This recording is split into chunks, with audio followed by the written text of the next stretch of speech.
Hi, we're at Riley Archery Range in Farmington Hills, and recently we had a special guest, Jimmy Gretzinger from the show Michigan Out of Doors. He stopped by and wanted to learn more about our archery programs through Parks and Recreation and more about hunting and how we educate people through our programs. Here's Jimmy's story. From the first spring rains to the soft summer breeze, dancing on the pine forest floor, the autumn colors catch your eyes, here come the crystal winter skies. It's Michigan, Michigan out of doors. What a beautiful day in the woods. Someday our children all will see this is their finest legacy, the wonder and the love of Michigan. As the wind comes whispering through the trees, the sweet smell of nature's in the air.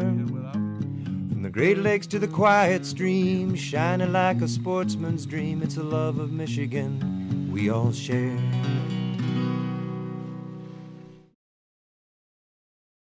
What we're going to do now is shift gears and introduce you to a couple of sportsmen who are going above and beyond getting new people into the out of doors.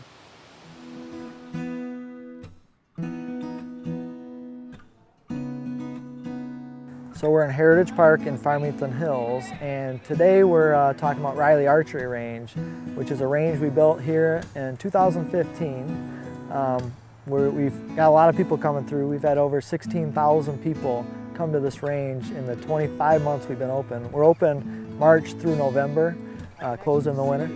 We had a camp, nature and archery camp that took place, and we had 25 kids come through that we talked to them about hunting. We do a lot of programs here. We do introduction to archery, open shooting, beginner classes, intermediate school teams, and then camps, birthday parties. With the camps, we start them off with just knowing the basics, like safety, about archery, just the history of archery, and then we get into shooting. And then towards the middle or the end of the week, we start talking about hunting, and we start to educate them on what is hunting, what does it mean, why do people hunt, and then we show them actually how you can go hunting. We also incorporate bow fishing, so they have an understanding of it, and a lot of the kids actually want to get into hunting after they've learned about it and what it means, and at least they understand more about it. So that's our goal today, was to really educate these kids, and we have 7 camps a year that kids come through. Intermediate classes pretty much all year round, where we do the same thing, where we want to teach them about archery, but also about what's hunting about, what's Michigan about. And a lot of people get educated through this. This is one impressive program to say the least, and Brian does a great job of walking them from shooting right into the world of hunting. So this is the arrow, obviously, and this is a slide knock right here that's sliding up and down. There. And then right here, this wants to be facing up, and this needs to be in front of where you knock it. So this is facing up, then you knock your arrow. It's pretty impressive just how many people actually want to learn how to hunt, but maybe just haven't been given the right tools. So Parks and Recreation, we do soccer, we have nature centers, we have pools, we have baseball fields. Locally, we're the entry point into people's leisure time. What are they going to do? They have kids and they're like, oh, we got to get them in gymnastics and dance. And so now with archery, we've incorporated that as a mainstream activity. And in Farmington Hills, we have this archery range that now it's like a daily thing. People are coming through here doing programs. Parks and Recreation is, in terms of the hunting, it's the R3, it's the recruiting part of it. So we recruit a lot of people in because we're local and they look to us for their activities. And then after that, now these people want to hunt. And we've had, in Farmington Hills alone, we did a survey in 2016. There was almost 800 people that want to hunt that came here that didn't know how to do it and didn't know where to go. So if you figure when they say the economic impact of hunting is $4,400 per hunter per year times 800, that's like $3.5 million that we could bring into the economy just from one range in 1 year. Multiply that by 20 years, do the math. That's a lot of money that we bring into the economy just by having one range. So Parks and Recreation, not just in Farmington Hills, but there's 10 other communities out there that we're working with in Parks and Recreation to really grow archery, and now more people want to get into hunting because of it. These programs are making a difference, and may be the answer to saving our hunting traditions. Nick DeCreasy is taking it one step further, putting his money where his mouth is, and making a place for folks to actually go hunting and fishing. So I was a paramedic with Detroit Fire Department, and that's what I did for a living. And as I retired from that, my bachelor's in science education, I started working for the Metro Parks at the Nature Center and doing programs. So as I started doing all these programs, it was at Lake St. Clair Metro Park for about a total of 12 years now, and doing all these school groups and stuff. And it was great doing these programs, but I felt like, God, I'm watching hunting numbers drop, and kids are all plugged into their computers and their iPhones and not getting outdoors. And so that was a little troubling to me.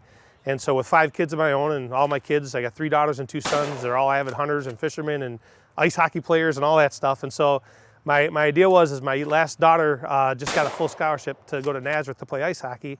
So it was like, I want to make that next move. I can save all my money, and when I die, give it to my kids, but what does that really do? So my thought was, I need to take this money and to make a difference. And so what I thought to make a difference was, one of the biggest problems with hunting that I see is the access to land. Yes, we have lots of state land, but there's a lot of stuff going on and lots of people in different parks. State land's great, but I think when you have property and land, it makes a big difference getting people out. So we started to then started looking for properties. I was looking for 100 acres or more, and my thought was to try to figure out how to get these kids up to this property with adults and mentor them and start doing these programs. So we started looking, and we ended up found a real nice place in Gladwin, just under 150 acres.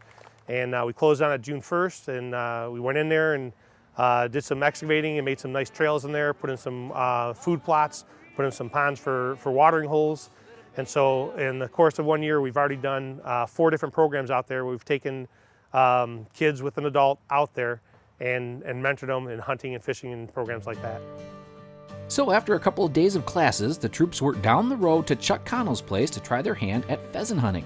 Now, almost all of them for the very first time, with a little help from a great program that the DNR has started to help these kinds of events out.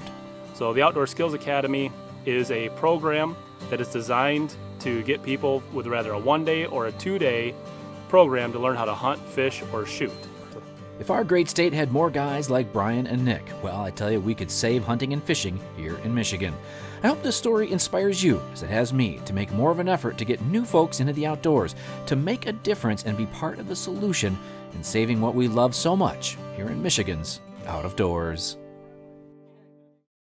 After seeing the story, if you want to learn more about hunting and archery, you can watch the full show at MichiganOutdoorsTV.com or come visit us at Riley Archery Range. We're open April through November, and we're located on Heritage Park in Farmington Hills. Visit fhgov.com to find out more information about Riley Archery Range.